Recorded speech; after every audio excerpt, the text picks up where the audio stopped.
আগের পার্টে দেখিয়েছিলাম যে কেকটা আমি বসাচ্ছি। এবার আধ ঘন্টা পরে কেকটাকে আমি চেক করে নিলাম, কেকটা খুব সুন্দরভাবে হয়ে গেছে।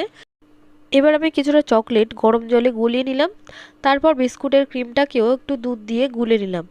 এবার দেখো কেকটাকে আমি পুরো বের করে নিয়েছি।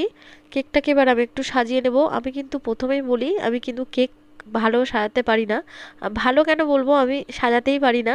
তবে একটু চেষ্টা করলাম ছেলের জন্য, ছেলের জন্মদিনে যেহেতু বানাচ্ছি।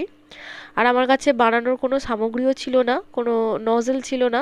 তাই যেভাবে আমি পেরেছি সেইভাবেই আমি কেকটাকে আমি তৈরি করেছি।